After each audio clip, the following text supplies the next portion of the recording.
Capítulo 8. Depois que Frank partiu, deu-se início a um novembro do tipo mais sombrio e particular. Havia chuva incessante e névoas que se aproximavam sem nenhum brilho de raio de sol para iluminar as gotas de água e para fazer os troncos e galhos úmidos das árvores reluzirem. Toda a cor parecia enfraquecida e escurecida, e a estaladiça glória de outono das folhas caía encharcada no chão. As últimas flores vinham apodrecendo sem jamais aflorarem. E era como se o céu pesado e monótono estivesse cada vez mais próximo, cobrindo o pequeno chalé de Moorland como um manto. Dentro de casa, as coisas não eram mais animadoras. Maggie via que sua mãe estava deprimida e achava que a extravagância de Edward era provavelmente o motivo. Ela frequentemente se perguntava até onde deveria falar sobre a questão e, uma ou duas vezes, tentou tocar no assunto. Mas, com o recuo de sua mãe, Maggie não via nenhum bem definido a ser alcançado com o confronto de tamanha dor. Para ela teria sido um alívio saber a verdade, a pior, até onde sua mãe tinha conhecimento. Porém, ela não estava acostumada a pensar em si própria. Apenas tentou, por meio de longa atenção carinhosa, alegrar e confortá-la. E ela e Nancy esforçaram-se de todas as formas para reduzir os gastos da casa, pois havia pouco dinheiro disponível para cobri-los. Maggie escrevia regularmente para Edward, mas, desde a nota perguntando sobre a agência, ela nunca mais teve notícias dele. Se sua mãe recebia cartas, ela não sabia. Mas, de qualquer forma, ela não expressava ansiedade, apesar de seus olhares e comportamento entregarem o fato de que sofria calada. Foi quase um alívio para Maggie quando a fragilidade da saúde de Nancy trouxe alguma mudança para seus pensamentos. O clima úmido e sombrio trouxe à tona algum tipo de crise reumática, o que forçava a velha criada a ficar de cama. Tempos atrás, em tal emergência, eles contratariam a mulher de algum morador de outro chalé para vir fazer o trabalho da casa. Agora, porém, parecia tacitamente compreendido que não poderiam pagar por isso. Mesmo quando Nancy piorou e precisava ser acompanhada durante a noite, Maggie persistia em suas ocupações diárias. Ela era sábia o suficiente para descansar quando e como podia. E com certa ponderação, ela esperava ser capaz de passar pela desgastante fase sem nenhuma consequência ruim. Amanhã do dia 2 de dezembro, a troca de nome do mês, apesar de não representar mudança nas circunstâncias, foi um alívio. Dezembro trouxe boas notícias. Era uma manhã sombria e melancólica e Maggie olhou para o relógio ao sair do quarto de Nancy. Vendo que ainda não era 5:30 e sabendo que sua mãe e Nancy estavam as duas dormindo, ela decidiu deitar e descansar por 1 hora antes de levantar para acender o fogo. Maggie não pretendia dormir, mas estava tão exausta que caiu em sono profundo. Foi acordada com um susto. Ainda estava escuro, mas ela tinha certeza de que havia sido acordada por algum barulho diferente e forte. E ouviu mais uma vez contra a janela como um tiro repentino. Ela foi até lá, abriu-a e olhou lá fora. De uma maneira misteriosa e difícil de descrever, ela sabia que alguma criatura humana estava por perto, apesar de não ter visto nem ouvido ninguém no primeiro instante. Então, Edward falou em um sussurro rouco, logo abaixo da janela, em cima dos canteiros das flores. Maggie, Maggie. Desça aqui e deixe-me entrar. Por Deus, não faça nenhum barulho. Ninguém deve saber. Meg ficou preocupada. Evidentemente, algo estava errado e ela estava cansada e aborrecida. No entanto, desceu cuidadosamente as velhas escadas que rangiam e puxou o pesado trinco, deixando seu irmão entrar. Ela percebeu que a vestimenta dele estava bastante úmida e levou-o com passos cautelosos até a cozinha. Meg fechou a porta e mexeu o fogo antes de falar. Edward atirou-se em uma cadeira como se estivesse esgotado. Ela ficou em pé, esperando por alguma explicação, mas quando viu que ele não conseguia falar, correu para fazer uma xícara de chá. Então se agachou para tirar as botas molhadas dele, ajudou-o a tirar o casaco e trouxe sua própria camisa de flanela para cobri-lo. Durante todo esse tempo, o coração dela ficava cada vez mais apertado. Ele deixou que ela fizesse o que queria como se fosse um autômato. Sua cabeça e seus braços estavam esparramados para baixo e seus olhos estavam fixos de forma notória no fogo. Quando ela trouxe o chá, Edward falou pela primeira vez. De início, Meg não conseguiu ouvir o que ele dizia, mas então ele repetiu com voz extremamente rouca. Você não tem vinho? Meg tinha a chave da pequena adega e buscou um pouco. Mas como ela trouxera uma colher de sopa para medir a quantidade do vinho, ele agarrou a garrafa tremendo e chacoalhou um pouco dentro da xícara de chá vazia, tomando tudo em um só gole. O rapaz caiu novamente em sua cadeira, mas em alguns minutos despertou parecendo mais forte. Edward, querido Edward, o que está acontecendo? Perguntou Meg ao ver que ele havia levantado e estava cambaleando até a porta de saída, como se estivesse indo mais uma vez em direção à chuva e à sombria madrugada. Ele a olhou furioso quando ela colocou a mão em seu braço. Maldição, não me toque. Eu não serei mantido aqui para ser pego e enforcado. Por um instante ela pensou que ele estava louco. Pego e enforcado? Repetiu ela. Meu pobre Edward, o que você quer dizer? Ela sentou-se repentinamente numa cadeira perto dele e cobriu o rosto com suas mãos. Quando falou, sua voz estava fraca e suplicante. A polícia está atrás de mim, Meg. O que devo fazer, oh? Você pode me esconder? Pode me salvar? Ele parecia selvagem, como uma criatura sendo caçada. Meg ficou horrorizada. E então ele continuou. Minha mãe, Nancy, onde estão elas? Eu estava molhada e morrendo de fome e vim para cá. Não deixe que me peguem, Meg, até que eu fique mais forte e consiga lutar. Oh, Edward, Edward, o que está dizendo? Disse Meg sentando na cômoda em desespero. Transtornado e absoluto, o que você fez?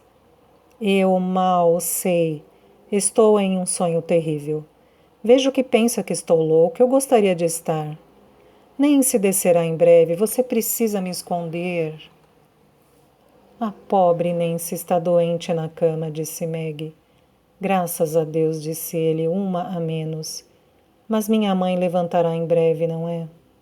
Ainda não, respondeu Meg. Edward, querido, tente explicar o que você fez. Por que a polícia estaria atrás de você? Por que, Meg? Disse ele com um tipo de risada forçada e artificial. Eles dizem que eu cometi um crime. E você cometeu? Perguntou Meg em um tom baixo e calmo de agonia silenciosa. Ele não respondeu por algum tempo, mas se sentou, olhando fixamente para o chão. Finalmente ele disse como se falasse consigo mesmo. Se fiz isso, não foi mais do que outros já não tenham feito antes, sem jamais terem sido descobertos. Eu estava apenas emprestando dinheiro. Eu pretendia devolver. Se eu tivesse pedido ao Sr. Buxton, ele teria emprestado. O Sr. Buxton? Bradou Meg. Sim, respondeu ele, olhando brusca e repentinamente para ela. Seu futuro sogro, o velho amigo de meu pai, é ele que está me caçando vivo ou morto. Não precisa ficar tão pálida e horrorizada, Meg. É assim que é o mundo. Como eu poderia ter imaginado se não tivesse sido um tolo cego? O Sr. Buxton, suspirou ela enfraquecida. Oh, Meg, disse ele, atirando-se de repente aos pés dela. Salve-me. Você pode. Escreva para Frank e faça com que ele induza seu pai a conceder a mim seu perdão. Eu vim para vê-la, minha doce e misericordiosa irmã. E sabia que me salvaria. Bom Deus, que barulho foi esse? São passos no quintal. E antes que ela pudesse falar, ele correu para a pequena cristaleira e agachou-se na escuridão. Era apenas o homem que trazia de uma fazenda próxima dali o suplemento de leite da manhã. Mas quando Meg abriu a porta da cozinha, percebeu que a luz pálida e fria de outro dia de inverno já havia tomado conta do ar. Você está atrasada com suas venezianas hoje, senhorita, disse o homem. Espero que Nancy não tenha dado a vocês uma noite ruim. Eu disse ao Thomas, que veio comigo até o portão. Já fazia um tempão que não via as venezianas do salão fechadas, até às 8h30. Meg, assim que o homem partiu, abriu todas as janelas baixas para que pudessem parecer como de costume. Ela espantou-se com sua própria compostura aparente quando, por dentro, sentia-se tão sem vida e cansada. Sua mãe levantaria em breve. Ela deveria saber. Vez ou outra de seu esconderijo, Edward falava com ela. Ele não ousava voltar para a cozinha, onde os poucos vizinhos que tinham poderiam vir de suas passagens pela manhã até Candhurst para perguntar se gostariam que levassem até lá alguma mensagem da senhora Browne ou de Nancy. Talvez uns 15 minutos, mais ou menos, houvessem se passado desde o primeiro alarme, e ela tentava acender a lenha do salão para que, quando o médico chegasse, pudesse encontrar tudo como de costume. Foi quando Meg ouviu o clique do portão do jardim e os passos de um homem vindo pela entrada. Ela correu para as escadas para que lá em cima, antes de abrir a porta, pudesse se livrar dos traços das lágrimas que vinham escorrendo pelo seu rosto enquanto fazia seu trabalho. Lá fora, contra a luz aquosa do dia chuvoso, estava o Sr. Buxton. Ele mal falou com ela, mas a empurrou e passou entrando para o salão. Ele sentou-se parecendo não saber o que estava fazendo. Meg tentou conter sua trêmula inquietação. Havia tempo que ele não o via, que ela não o via, e a velha imagem de sua disposição gentil e cordial fora tristemente distorcida pelo que ouvira de Frank a respeito de seus procedimentos severos contra seus inquilinos indignos. E agora, se ele estava colocando a polícia atrás de Edward, era para realmente se ter medo dele. E com Edward tão perto dali, podendo ouvi-lo, e se as porcelanas caíssem? Ele não suspeitaria de nada, era apenas o seu próprio terror. E se sua mãe descesse? Mas, mesmo com todos esses pensamentos, ela estava bastante calma, aparentemente, quando se sentou esperando que ele falasse. Teve notícias de seu irmão recentemente? Perguntou ele olhando para cima, de um modo perturbado e zangado. Ele não tem escrito para casa há algum tempo. Com a culpa que carrega em sua consciência, não poderia. Não acreditarei em gratidão novamente. Talvez tenha havido algo parecido alguma vez, mas hoje em dia, quanto mais você ajuda uma pessoa, maior a certeza de que será atraído. Agora não fique branca e pálida. Sei que você é uma menina essencialmente boa. Passei a noite toda acordado e tenho um acordo para propor a você. Aquele canalha do seu irmão. Meg não conseguiu perguntar o que Edward havia feito. O que seria natural de uma pessoa que de fato não soubesse o que estava acontecendo? Ela sabia muito bem, mas o Sr. Buxton estava cego demais com todos os seus pensamentos e sentimentos para notar isso. Você sabe que ele tem agido assim como os outros? Sabe que ele tem me traído falsificando a minha assinatura? E sabe-se lá o que mais. É bom para ele que tenham alterado as leis, salvando-o da forca. Um peso mortal fora retirado da mente de Meg. Mas o Sr. Henry irá despachá-lo para outro país. Ele é pior que Crayston. Crayston apenas arrancou a mata sem pagar aluguel e vendeu a madeira achando que eu jamais sentiria a falta. Mas seu irmão forjou o meu nome.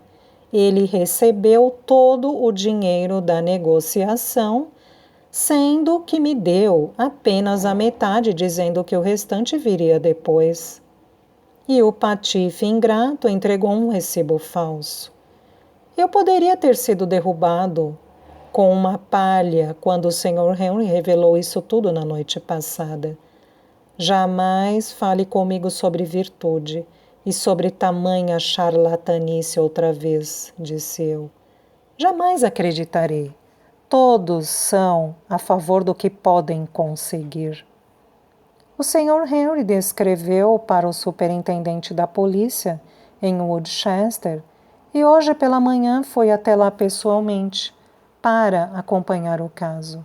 E pensar que seu pai teve tal filho.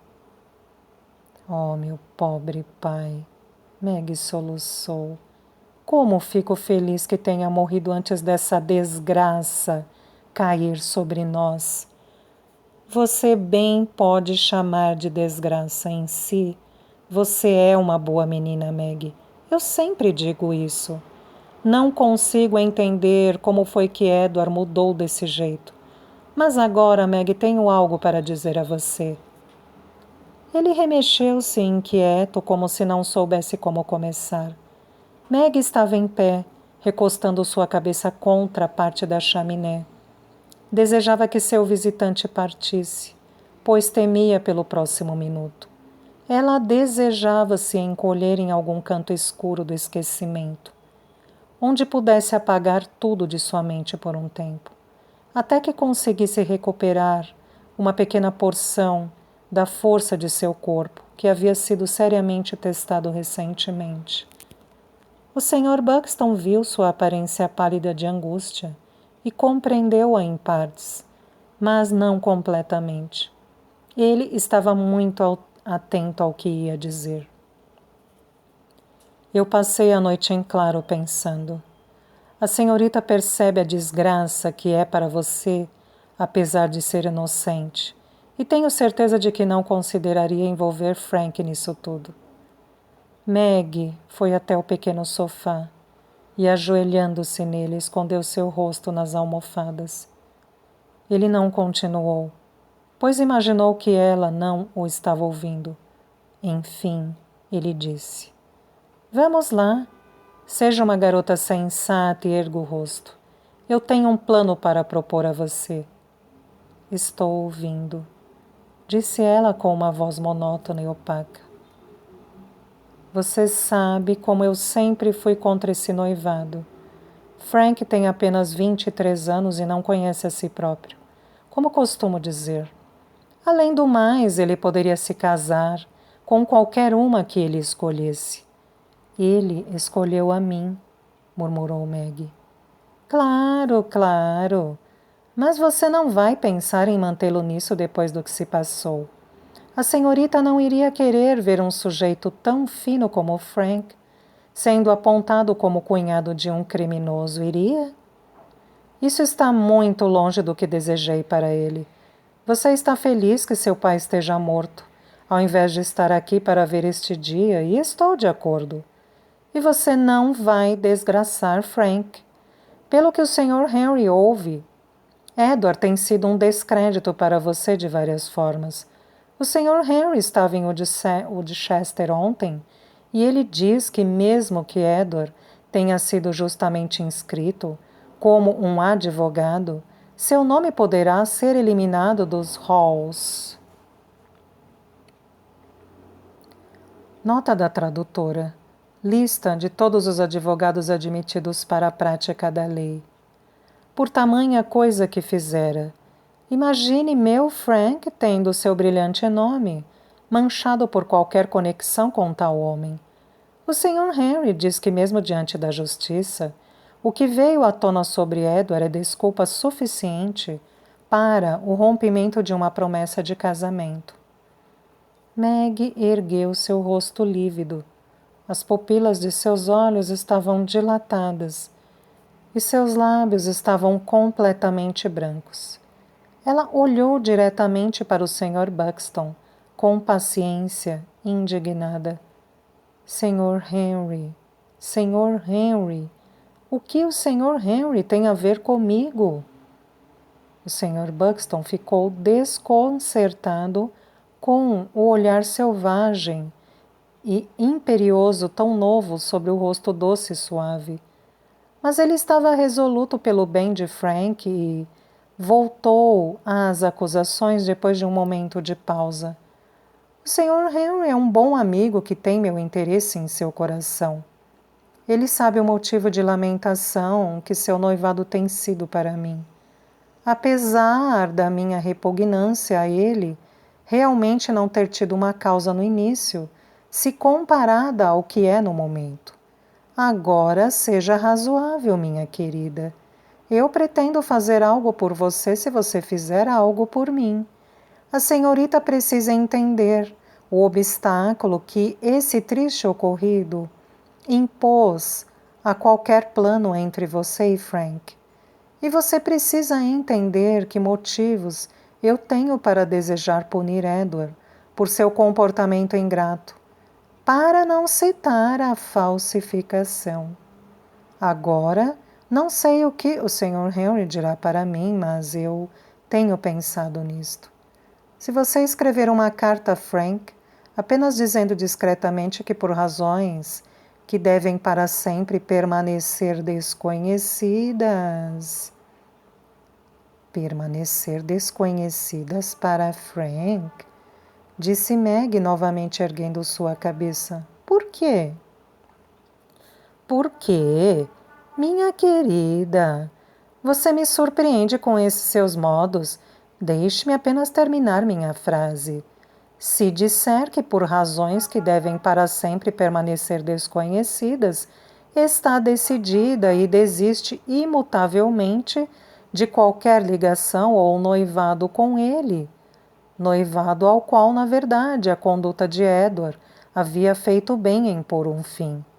Irei até Woodchester dizer ao Sr. Henry e à polícia que não precisam mais fazer novas buscas atrás de Edward, pois não irei testemunhar contra ele. A senhorita pode salvar seu irmão. E não lhe fará nenhum mal escrever essa carta, pois você vê, obviamente, que o seu noivado está rompido. E você jamais iria querer desprestigiar Frank. Ele fez uma pausa, esperando ansiosamente por uma resposta sua, mas ela não falou. Tenho certeza de que se eu testemunhar contra ele, será justamente depois de um momento. Neste exato momento, houve um pequeno barulho de porcelana sendo deslocada na cristaleira. O Sr. Buxton não deu atenção, mas Meg ouviu e levantou-se calmamente diante do Sr. Buxton. O senhor precisa ir, disse ela. Conheço o senhor e sei que não tem consciência de como foi cruel comigo, quando pediu para que eu desistisse da única esperança e essência da minha vida. Por um momento ela não pôde continuar, pois perdera a fala com tanta angústia. Foi a verdade, Meg, disse ele, um tanto envergonhado. Foi a verdade que trouxe tal crueldade. E o Senhor não pretendia falar cruelmente comigo, eu sei. Mas é difícil ser, de repente, chamada a encarar a vergonha e o caráter detestável de alguém que fora uma vez uma criança inocente nos joelhos do mesmo pai.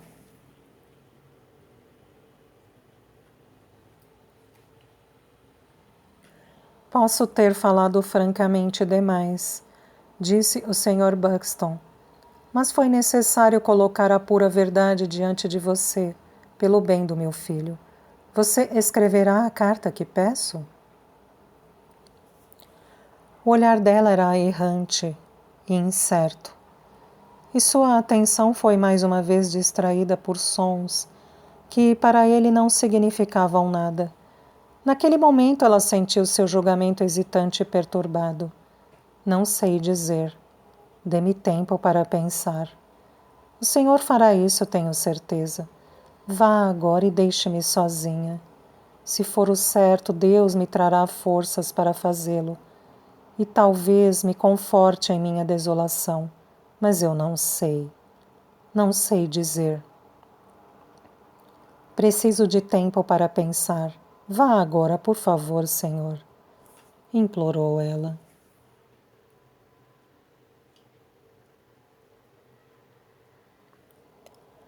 Tenho certeza de que verá que aquilo que peço a você é o certo. Ele persistiu. Vá agora. Ela repetiu. Muito bem. Em 2 horas eu voltarei, pelo seu bem. O tempo é precioso. Ele pode ser preso enquanto falamos. Voltarei às 11. Ele partiu, deixando-a tonta e enjoada com todo aquele esforço para ficar calma e recolhida para conseguir pensar. Meg havia se esquecido por um momento quão próximo Edward estava e assustou-se quando viu a porta da cristaleira aberta e o rosto dele para fora. Finalmente se foi? Achei que jamais iria. Por quanto tempo você o segurou, Meg? Eu estava com tanto medo. Você podia ter sentado e escrito a carta nesta sala. Sei que assim ele iria parar de preocupá-la com interrupções e conselhos sem fim. E minhas costas estavam quase quebradas. Mas você mandou-o embora notoriamente. Meg, você não vai desmaiar definitivamente. A mudança repentina de sussurro para uma alta exclamação de surpresa fez com que ela voltasse a si, mas não conseguia ficar em pé. Mesmo assim, tentou sorrir, pois ele parecia realmente assustado. Eu tenho ficado sentada passando muitas noites em claro. E agora essa tristeza? O sorriso dela então se desfez, transformando-se em um debilitado choro de lamúria. Muito bem. Acabou agora, como vê. Eu mesmo estava totalmente apavorado hoje pela manhã, reconheço. E então você foi corajosa e gentil, mas eu sabia que você poderia me salvar desde o começo. Neste momento a porta foi aberta e a Sra. Brown entrou. Oh, Edward, querido! Quem imaginaria ver você? Que bondade a sua, que surpresa agradável! Eu sempre digo que você poderia vir de Woodchester para passar um dia. Qual o problema, Meg? Você parece muito cansada. Ela está perdendo toda a sua beleza, não está, Edward? Onde está o de jejum? Achei que encontraria tudo pronto. O que está havendo? Por que você não fala? Inquiriu ela, já ficando inquieta com o silêncio deles. Meg deixou a explicação para Edward. Mãe, disse ele, eu tenho sido um garoto bastante levado e me meti em certa encrenca. Mas Meg, como uma boa irmã, dará a mim certa ajuda para que tudo seja resolvido. O quê? Disse a senhora Browne, olhando confusa e preocupada. Eu tomei certa liberdade com o nome de nosso amigo Sr. Buxton e coloquei-o em um recibo e foi tudo. O rosto da senhora Browne mostrava que a luz vinha, porém, lentamente para dentro de sua mente. Mas isso é falsificação, não é? Perguntou ela pausadamente, aterrorizada. As pessoas chamam assim, disse Edward. Eu chamo de empréstimo de um velho amigo que estava sempre disposto a emprestar. Ele sabe? Ele está bravo? Perguntou a senhora Browne. Sim, ele sabe. E fez um grande tumulto. Ele estava bastante triste a princípio. Maggie, eu fiquei assustado como nunca, eu digo a você. Ele esteve aqui? Disse a senhora Browne em um pavor perplexo. Oh, sim. Ele e Meg tiveram uma longa conversa enquanto eu estava escondido na cristaleira. Eu não faria isso de novo, nem por meia hora, por dinheiro algum. Entretanto, ele e Meg reconciliaram-se finalmente. Não, Edward, não nos reconciliamos, disse Meg, com voz baixa e trêmula. Mas chegaram bem perto disso. Ela vai desistir de seu noivado e eu, então, terei o perdão dele. Você quer dizer que Meg vai desistir de seu noivado com o Sr. Frank Buxton? Perguntou sua mãe. Sim, não daria em nada, qualquer um poderia ver isso. O velho Buxton manteria sua opinião contrária à união dos dois até o dia do juízo final. E cedo ou tarde, Frank seria vencido pelo cansaço. Se Meg tivesse tido alguma coragem, ela teria insistido para que se casassem no início. E então eu teria sido poupado desse susto. Eles jamais teriam colocado a polícia atrás do irmão da senhora Frank Buxton. Querido Edward, a polícia não está atrás de você, está? Perguntou a senhora Browne pela primeira vez, consciente da urgência do caso. Acredito que está, disse Edward. Mas depois do que o Sr. Buxton prometeu esta manhã, isso não significa nada. Ele não fez promessa nenhuma, disse Maggie.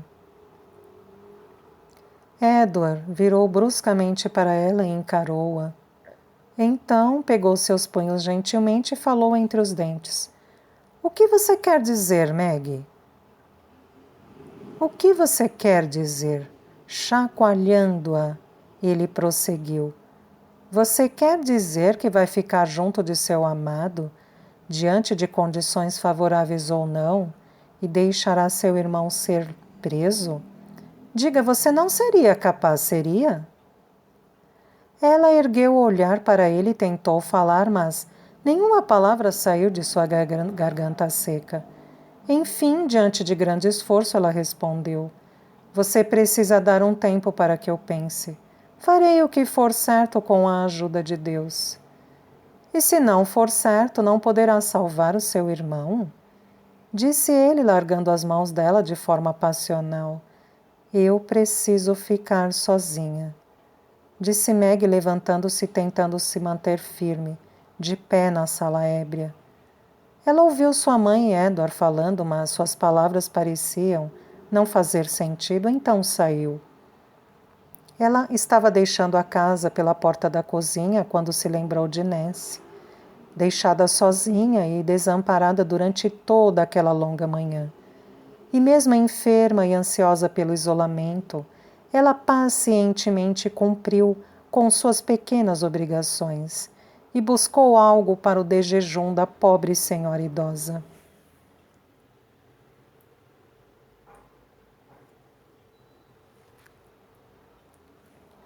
Quando ela subiu as escadas com a refeição, Nancy disse: Tem alguma coisa acontecendo.